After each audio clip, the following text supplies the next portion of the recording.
de 1970 e até hoje estou lá, graças a Deus. Que bom. Aí, Edmar, conta um pouquinho da tua história lá. Olha, eu estou vendo aqui que eu vou até já mostrar aqui para os nossos telespectadores. Vou começar logo aqui a mostrar aqui, ó. Quantos livros você já publicou? Eu publiquei já 25 livros.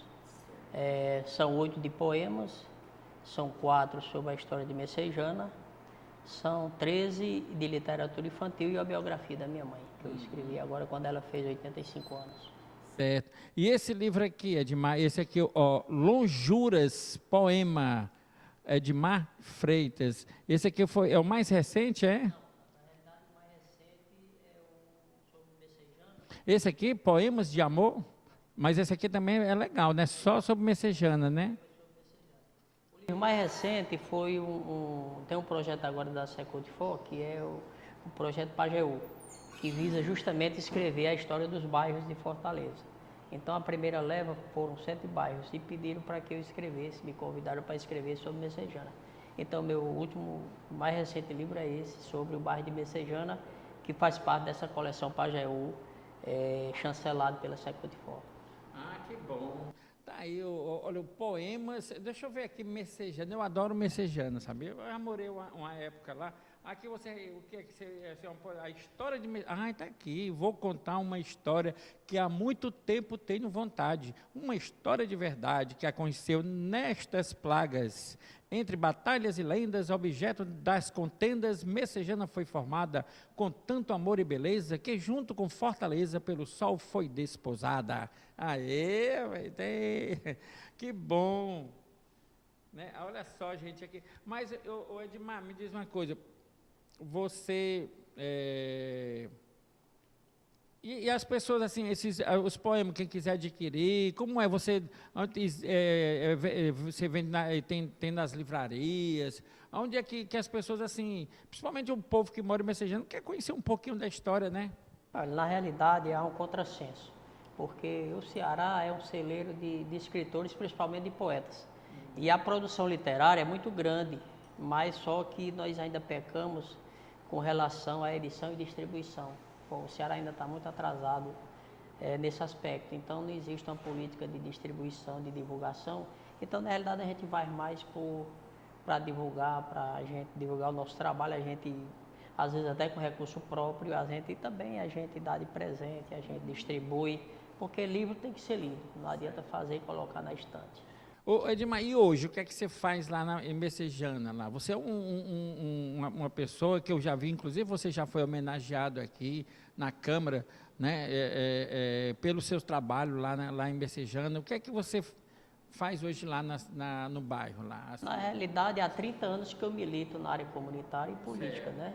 Eu já me candidatei algumas vezes, sou suplente vereador, mas atualmente eu sou funcionário público municipal aposentado. Atualmente eu estou escrevendo, né? E estou mantendo contato com meus conterrâneos lá para a gente seguir em frente. Ah, legal. Quer dizer que hoje você é só escrevendo, né? Escrevendo. Teve esse agora e já está escrevendo o próximo, já livro? Esse ano eu já escrevi 200 poemas já. 200 poemas. Eu já tenho, vamos dizer assim, 3 livros prontos, né? Sim, já. Já, que é bom quando a gente tem de reserva já para poder, né? E eu também pretendo, é uma intenção minha, escrever a biografia do Zé Barros de Alencar, o vereador Zé Barros de Alencar, certo, que é o presidente emérito, né, aqui da Câmara Municipal, e foi uma figura muito importante em Messejana. Ele foi um divisor de águas entre a Messejana de hoje e até a época dele, né? E eu pretendo escrever essa biografia e mais algumas coisas sobre Messejana e vamos mandando aí o que aparecer a gente escreve, que é para deixar as futuras gerações. Bom, pois tá aí, gente, eu recebi aqui meu amigo aqui, o grande escritor lá da cidade, lá do bairro, que devia ser cidade, né? Já foi, né? Aí, porque ali Messejana é demais ali, eu adoro aquele bairro. E que hoje veio aqui no nosso programa mostrar um pouquinho do seu trabalho, porque, quer dizer, é muita coisa, porque realmente é uma história, né? É uma vida, né? Você escrever poesias, poemas, vários livros, é muito legal. Edmar, legal, quem quiser entrar em contato com você, Edmar, assim, para ter alguma informação, para adquirir algum livro seu, como é que a gente faz? Na verdade, eu tenho um site, o portal edmarfreitas.com, tem meu e-mail, poetaedmarfreitas@hotmail.com, né? E também pelo telefone, quem quiser me ligar, 98678-9088. Você, além de escrever, você fala também suas poesias, assim? Você já tem algumas assim? Porque tem uns que faz só escrever, você só faz escrever. Não... Se eu fosse ter que ganhar a vida como ator, eu estava desempregado, né? Mas eu também, além de escrever, eu dou palestra nas escolas, eu mesmo proponho as palestras, vou nas escolas públicas principalmente, falar sobre Messejana, sobre o momento atual, né? Sobre a questão da juventude. Então, todo mês eu faço 2 ou 3 palestras nas escolas, que eu acho que é uma maneira de contribuir para a sociedade, né? Para a melhoria desse mundo aí que a gente está percebendo que se não fizermos nada vai caminhar para algo que não vai ter saída. Tá bom. Pois tá bom, Edmar, muito obrigado, viu, Edmar Freitas. E daqui a pouquinho a gente volta.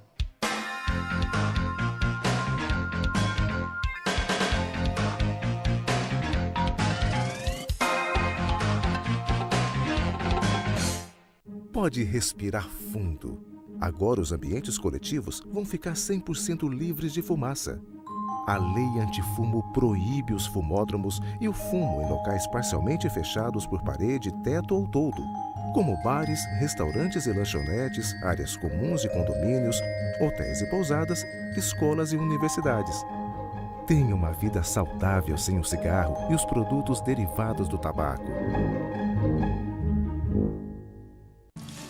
Manchas incomodam. Mas existem manchas muito mais importantes para você se preocupar. Como as da hanseníase. Elas aparecem na pele e podem ser avermelhadas, amarronzadas ou esbranquiçadas. E insensíveis ao toque e ao calor. Se achar algum desses sinais, procure uma unidade de saúde do SUS. O tratamento é de graça. A hanseníase tem cura. Hanseníase. Quanto antes você descobrir, mais cedo vai se curar.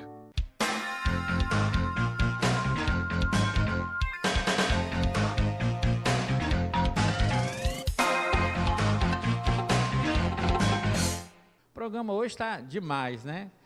Tive aqui com o Paulo Diógenes, que é a Raimundinha, né? É o político, é o vereador Paulo Diógenes, e também que tem o personagem Raimundinha.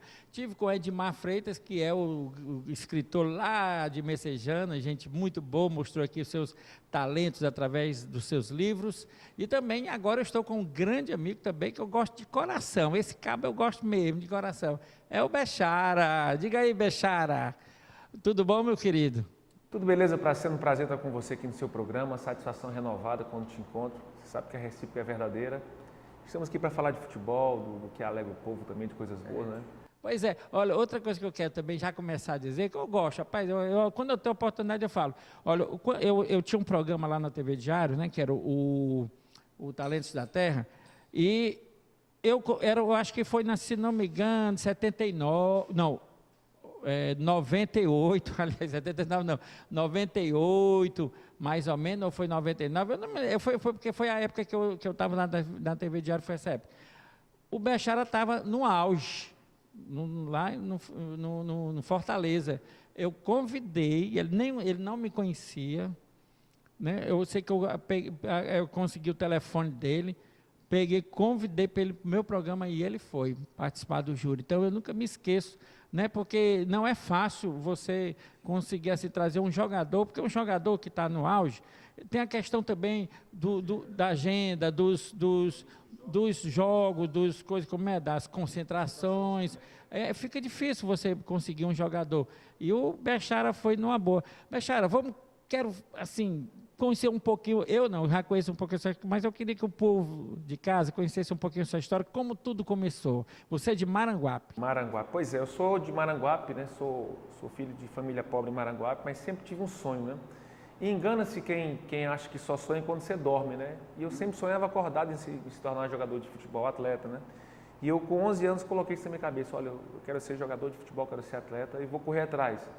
E paguei um preço alto, né? Porque não é fácil. Você vindo do interior, sem perspectiva nenhuma, e a bola, o esporte foi uma inclusão social, porque eu sou filho de pai e mãe separado.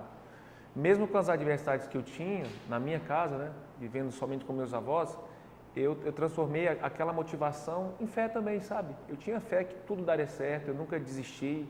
Eu sempre fui um otimista de plantão. Acho que as coisas sempre vão dar certo, porque aquilo que você planta, você vai colher, né? É a lei da semeadura do homem. Então, eu sempre plantei aquilo para colher hoje, depois do futebol. Então, sempre nutri no meu coração a vontade de ser jogador de futebol e pagar um preço. Qual pagar o preço? É dizer não às drogas, é dizer não à bebida alcoólica, e deve estar cheio de garotos, outros aí no interior, ou aqui em Fortaleza também, que pensam em se tornar jogador de futebol. E o melhor caminho para a inclusão social chama-se esporte. Ele te tira do vício, da bebida, né, das noites. Então, eu sempre fui atleta, então para mim foi muito mais fácil. E Bechara, então logo no teu início, quando você começou mesmo a atuar mesmo como jogador já profissional, foi em qual time? Pois é, eu comecei em Maranguape, lá no meu distrito, que é Tabatinga, né, jogando lá, aí me destaquei. Lá em Maranguape, o nome do time? Maranguape, joguei Maranguape Intermunicipal, tanto futsal como campo, né? Mas antes de jogar, porque eu nem do interior, nem da série eu sou do interior, eu sou do distrito, né, de Tabatinga. Então, eu fui para a minha seleção, me destaquei, e antes de ir para a seleção, o Paulo Cirino, foi ex-prefeito lá na época, mandou uma carta para o Tele Santana, e o Tele, na época, bicampeão do mundo pelo São Paulo, me mandou esse convite para que eu fosse para o São Paulo.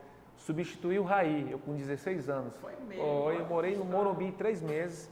Aí não deu. Você saiu de Maranguape para São Paulo, para o São Paulo. Substituiu o Raí. Pois é, na base, né? Então, é muita petulância de um camarada do interior do Ceará. Então, voltei para cá porque eu tinha um contrato de amador assinado com o Fortaleza e o Fortaleza não me liberou, pediu muito dinheiro na época e eu tive que retornar para cá frustradíssimo, né? Puxa vida, no São Paulo, vendo Cafu, vendo Miller, vendo Palhinha, vendo Tele Santana lá do meu lado. Eu com 16 anos, São Paulo bicampeão do mundo naquela época, o melhor time do mundo. E retornei para cá e me desliguei do Fortaleza e quando tentei voltar não deu mais certo. Então aí apareceu um anjo da guarda. Não aparece um anjo da guarda na vida da gente? Isso. Na minha vida foi Emanuel Gugel de Queiroz, numa daquelas bandas de forró Machus com Leite. Se nós tivéssemos tantos outros Emanuels, né? Para investir na base, para investir no cearense. Então ele pegou alguns garotos que jogavam intermunicipal na época e eu fui um dos caras que me destaquei. E ele me trouxe para o Ceará Esporte Clube, em 96, isso eu com 19 para 20 anos. Aí eu comecei minha carreira profissional. Depois do Ceará fui para o Santos, aí rodei o Brasil todo, fui para o exterior.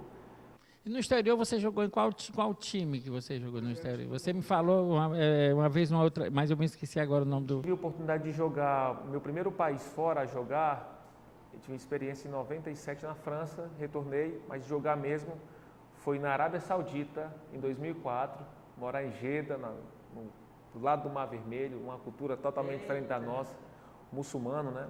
Assim, um país fantástico. E como é que você foi chegar lá? Mas aí nós temos contato, network, né? Algumas pessoas que militam no futebol, nós fizemos essa amizade, foram me ver atuando, fui bem, me levaram para o time que era do filho do rei da Arábia Saudita, do Príncipe Khalid, né? Inclusive o Oswaldo jogou nesse time também, o Arley Clube de Jeddah. Depois voltei para o Brasil com a lesão, tratei, passei 6 meses, fui para a Noruega. Você imaginou jogar com 42 graus à noite em Riad? E morar na Noruega jogando menos 15, menos 20 graus, sabe? Com grama sintética. Depois voltei para o Brasil novamente e voltei para a Dinamarca. Retornei para a Escandinávia, passei 3 anos e meio lá. É uma experiência muito bacana. Só o futebol, né? Isso chama-se Deus, né? Porque a gente sem Deus não é nada. E a força de vontade, de perseverança do cearense, principalmente do cearense. E onde quer que eu fui nesses países, eu sempre encontrei um cearense trabalhando. Ou era garçom, ou era frente. Você sempre encontra o cearense. Até em todo lugar do mundo tem um cearense numa história. É impressionante. Bechara, aí é o seguinte, aí depois você voltou, quando você voltou para Fortaleza, aí você voltou para o Ceará de novo? Não. Ou já voltou para o Fortaleza? Não, eu tive uma lesão seríssima lá em Copenhague, né, no joelho. Pois é, aí depois... Em 2009, aí vim para o Fortaleza, fiz a cirurgia, cicatrizou. Acertei o contrato com o Fortaleza em 2010, foi campeão na época. E depois de 2010 nós tínhamos um processo para nós trabalharmos dentro do clube, uma formação de garotos, trabalhar na base, eu trabalhar como diretor de futebol. E esse projeto naufragou, né? Então eu me decepcionei um pouquinho com as pessoas que lá estavam na época e resolvi parar o futebol com 34 anos. O meu corpo ainda é o mesmo hoje, jogador de futebol. Eu enveredei para estar na... Você parou com 34 anos. Quer dizer, isso foi quando, 2010. Está com 5 anos que você não joga. Mas você ainda dava para fazer muita coisa. Eu vejo que hoje em dia você ainda tá... Mas parou por quê mesmo, assim? Porque... eu pensava que nós íamos iniciar um trabalho a longo prazo dentro do clube, no caso o Fortaleza, mas foi impedido.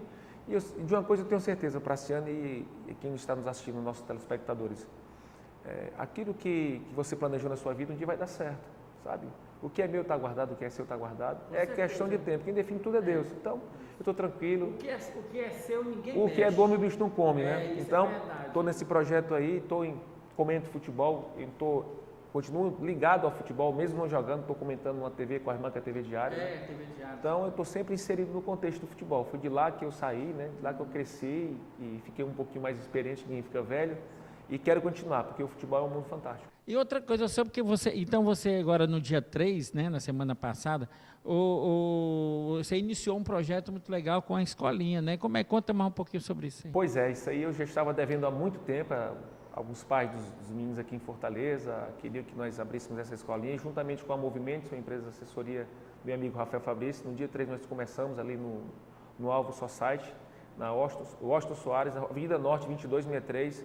São 5 campos maravilhosos, a faixa etária de 8 a 15 anos, ou seja, vai ter oportunidade para todas essas faixas etárias. E a tendência é que nós façamos, em primeiro lugar, o cidadão, né? O mundo está aí. Eu sempre costumo dizer, Praciano, que é muito mais fácil você cuidar de um atleta do que um ex-drogado ou um cara que enveredou por esse mundo, né? Porque quando você entra na droga, entra a família toda para tentar recolocar esse cidadão, esse garoto na sociedade. E o esporte é muito mais barato. Então, coragem de você colocar o seu filho numa escola de futebol, sabe? Lá ele vai aprender a ter disciplina, respeito, sabe? Considerar as pessoas. E esses atributos eu ganhei graças ao esporte. Eu tinha tudo para ser, como eu falei, um elemento de alta periculosidade, um elemento ruim, porque eu fui criado sozinho. E o esporte me deu essa disciplina, sabe? Me deu um rumo, me deu um prumo, sabe? Então eu sou muito grato ao esporte. O Bechara, é o seguinte, você vê que aliás, em todas as profissões, mas vamos falar, já que nós estamos aqui falando sobre esporte, sobre futebol, é que o sonho, geralmente, da rapaziada é ser jogador para ser rico, né? E eu já vi algumas matérias que isso não é para todo mundo, nem todos têm essa sorte. Quantos jogadores que existem bons, talvez melhores até aqueles que estão ganhando milhares de dinheiro e tal, mas que não consegue, né? Não teve essa chance, sei lá. O que é que você diz em relação a isso? Esse sonho do cara ser rico, né, no futebol e não conseguir. Para você ter ideia, no meu interior lá em Maranguape, eu não era o melhor dos garotos. Às vezes o melhor não tem a oportunidade que eu tive, mas eu sempre tive esse anseio, essa vontade, sempre correr atrás. E de 100% dos atletas, vocês tirem 1%, que são os milionários, que são os tops, o Neymar, o Robinho, o Ronaldo Fenômeno, o Cristiano Ronaldo, 1 ou 2% no máximo, de 100%. Os outros 98%, você pega mais 5%, e são os caras que vão ganhar 20 mil, 15 mil, 10 mil, ponto. Aí faltam 93%. E esses 93%, Bechara, que estão sobrando, aí o jogador que ganha um salário mínimo, que trabalha só 3 vezes no ano, sabe? Que não tem muitas oportunidades, que joga em time pequeno, sabe? Que o cara, quando para de jogar um semestre, no outro, 3 meses, aliás, ele não tem mais o que fazer. Então, não é fácil, futebol é uma loteria, você precisa estar preparado, você precisa ter um suporte muito grande de empresários, hoje principalmente, ter um leque de contatos, de pessoas envolvidas no futebol, para de repente você ter uma oportunidade. Rico, hoje no futebol, está mais fácil, mas você tem que estar na veia, sabe? Literalmente na veia, ter um contato bom, ter parceiros que possam te indicar, porque não é fácil. Futebol é como se fosse uma mega sena também. Pois é. Outra coisa também que a gente vê muito, escuta muitas pessoas falar, por exemplo, um time que tem, eu não vou citar nem o nome do time, para poder depois dizer que eu não estou... Um time que tem jogadores que ganham granas legais, boa, né? Ganham um bom salário, 20, 30, 45 mil, joga contra um time que não ganha nada, que se juntar todos os jogadores, às vezes não dá o salário de um. Aí muitas vezes esse time, que é cheio de craques ricos, caríssimos, perde para o time pequeno. Mas esse é o futebol, não tem lógica, né? Um dia acontece. Mas todo mundo fala isso. Como é que pode, um time desse? As zebras acontecem, para quem não sabe o que é zebra, é um time pequeno pegar o time favorito no futebol e de repente vai lá e ganha por 1-0. Por exemplo, tem um exemplo aqui do nosso futebol, o Fortaleza com o Macaé o ano passado, né? Fortaleza para vencer com 65 mil pessoas no estádio, a torcida impulsionando esse time. Aí vem o Macaé, uma cidade pequena do Rio, da Bacia de Campos, sabe, sem responsabilidade nenhuma. E faz 1-0 no Fortaleza. O Fortaleza precisa virar o jogo e não consegue, faz 1-1. Moral da história, fica fora. Ou seja, futebol sem lógica. Às vezes o pequeno ganha, vence o grande, sabe? Tem noite, tem tarde que não é uma tarde feliz para os jogadores. Tem um fator sorte, não esqueçamos que isso é um jogo de futebol. O emocional precisa estar bem, sabe? O emocional não precisa estar bem só no futebol para assinar aqui no seu programa, ou aqui na Câmara, ou na sociedade, ou em casa. Se tiver com a cabeça boa, você vai render muito mais. E assim também é o futebol. As pessoas só acham que quer correr, quer fazer gols, mas antes da preparação tem que ter o emocional também. Cara, eu me lembro que nenhum desses dias que você... Naquele dia que você... Quando você foi lá na TV Diário comigo, lá no meu programa, eu conversei com você, eu te perguntei uma coisa. Eu te fiz uma pergunta que foi recente isso aí. O Fortaleza, eu não me lembro bem, assim, o Fortaleza estava perdendo, parece. E você houve um pênalti, você foi marcar o pênalti. E você perdeu o pênalti. Aí eu disse assim, rapaz, todo mundo ficou doido, claro, o Fortaleza precisando desse pênalti, não foi? E você perdeu. Aí você disse, se eu tivesse feito aquele gol, quem sabe a gente tinha... sido campeão do Campeonato Nordeste. Foi um jogo aqui no PV que, para você ver como é que é a cabeça, né? Você passa a semana toda treinando um pênalti no canto e na hora você vai mudar. É igual você aqui no programa, você pode até ensaiar e você vai querer inventar e aí não dá certo. É igual o futebol. Tem uma frase no futebol que as pessoas até não sabem, mas é assim, o mais difícil no futebol é fazer o fácil. Qual é o fácil? O fácil é o futebol europeu. Toque e passa. 1-2, velocidade, bola na linha de fundo, cruza. Esse é o fácil do futebol e aqui ninguém quer fazer, porque nós nos achamos os melhores do mundo ainda. Não somos mais. A prova é que o nosso futebol está em pedaços, está dilacerado. Desde a conjuntura da diretoria da CBF, sabe, das federações, nós somos uma catástrofe hoje. Bechara, mas nós somos pentacampeões mundiais? Somos. Quando é que nós vamos ganhar a próxima Copa do Mundo? Eu não aposto. E a nossa luta hoje é para classificar para essa próxima Copa que será da Rússia. Então, o futebol brasileiro está no ostracismo de revelar bons jogadores. O jogador que nunca jogou no Brasil aqui, que tem potencial, com 18 anos ele vai embora para a Europa, não cria raiz aqui no Brasil, não tem identidade com nenhum clube. Então, é muito difícil para nós forjarmos aqui alguns bons valores no Brasil. Legal, eu também sou da sua mesma opinião, também está difícil, viu? Muito difícil. Hoje em dia, Bechara, eu vejo, assim, está tão desacreditado de um jeito que antigamente, quando tinha um amistoso do Brasil, era como se fosse um campeonato. Hoje em dia tem, rapaz, o Brasil está jogando, as pessoas não sabem, não está mais, não existe mais não existe aquela, era tão gostoso. Hoje em dia, Brasil e Argentina já não emociona mais. É porque o futebol passou hoje é um negócio, né? Hoje é business, né? Faz um jogo Brasil e Argentina lá em Xangai. Um business financeiro, né? Inclusive a seleção estará aqui em Fortaleza, né? Dia 13 agora, é eliminatória. Gente que vai lotar, né, no estádio. Eu não sei se... porque o Brasil ainda tem a mística da camisa, né? Mas o momento não é bom no nosso futebol, em todos os aspectos. Se tira da Série A, do Campeonato Brasileiro, até a Série D, o nível do futebol está muito baixo. Isso é preocupante para quem milita na área, no meu caso, do futebol. Eu comento futebol e às vezes eu tenho que inventar uma história no programa para incrementar uma situação que às vezes nem aconteceu do jeito que eu queria que acontecesse. É um jogo muito, muito pragmático, sabe? É muito repetitivo, não tem um jogador diferente, não tem um craque que faça a diferença. Jogadores iguais, nivelado por baixo. Ou seja, o futebol está muito pobre, tecnicamente falando.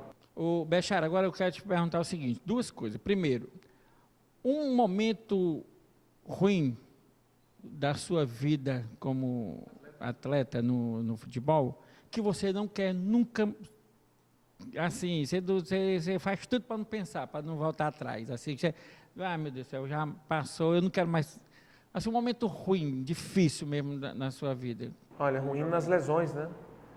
O coração do homem é enganoso, ele planeja o caminho, mas quem define os seus passos é Deus, né? Então eu renovei um contrato em Copenhague, mais 3 anos de contrato e achei que que iria fazer o mesmo sucesso no time que eu estava para esse outro que eu fui, e na minha estreia eu rompi o meu joelho, né? Então foi um momento muito difícil, estar fora do seu país, um clima totalmente diferente, a cultura totalmente diferente da nossa, e você se lesionar sozinho.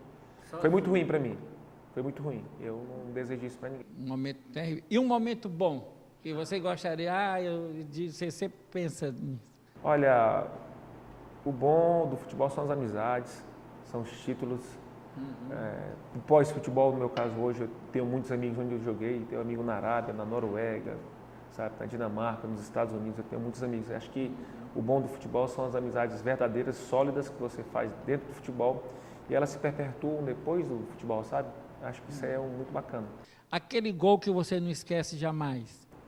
São muitos gols importantes, muitos gols.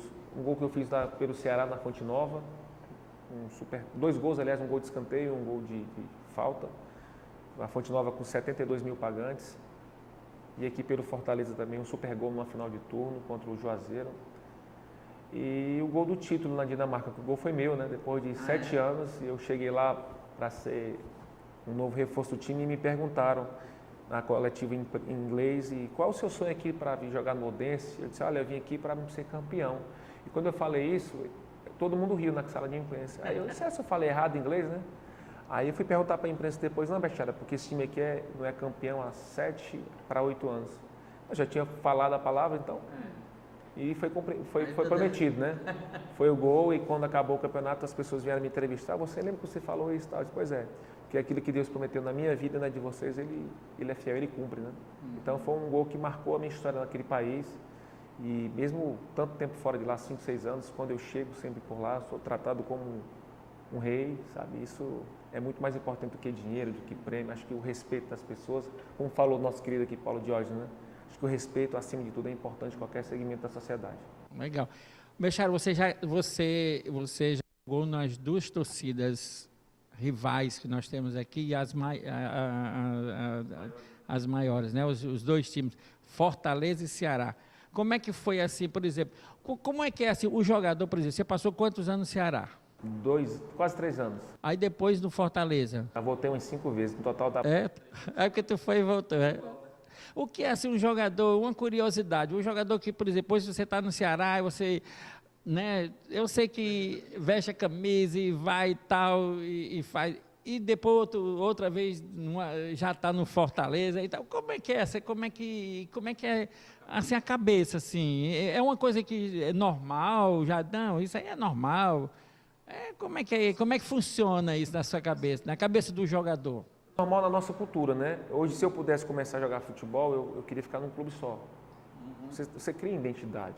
Não que eu não tenha identidade com os clubes aqui, mas o Ceará para mim foi uma oportunidade, né? Primeiro como profissional, e eu me formei no Ceará. O primeiro contrato foi o Emanuel que me deu lá no Ceará em 96. Fui campeão, e depois de 2 anos eu tive que ir para o Fortaleza. E engraçado que quando eu fui para o Fortaleza em 2000, o Fortaleza também estava 7 anos sem ganhar nada. E eu falei para o meu empresário, olha, cara, tá acabando... Então, vou te dar então, atenção, pessoal, contrate ele, que ainda dá para o Ferrinho. Ele está com 20 anos. Pois é. Pro Ferrinho, falar com o Carlos Mesquita. O Carlos Mesquita chamar aqui o Bechara, quem sabe, né, vai ressuscitar o Ferrinho, se mais continue. Aí eu fui para o Fortaleza, e quando eu falei, olha, tentei voltar para o Ceará, não me quiseram. E eu falei, eu vou para o Fortaleza ganhando menos e vou ser campeão em cima de vocês, tá? Para o Ceará, falei isso. E quando eu falei para o meu empresário isso, ele disse, rapaz, você vai para voltar para Fortaleza, para o Ceará, tudo bem, o Ceará está com aquele banco lá, o Icatu com dinheiro. Eu disse, não, cara, eu vou para o Fortaleza. Rapaz, você é um louco. Então, moral da história, às vezes é importante você dar um passo para trás na sua carreira e automaticamente você dará 3 para frente, né? Foi o Fortaleza. Depois do título de 2000, minha carreira voltou com força, aí foi a época que fui para o exterior. Fui campeão, na minha estreia no PV com mais de 25 mil pagantes. Então, são coisas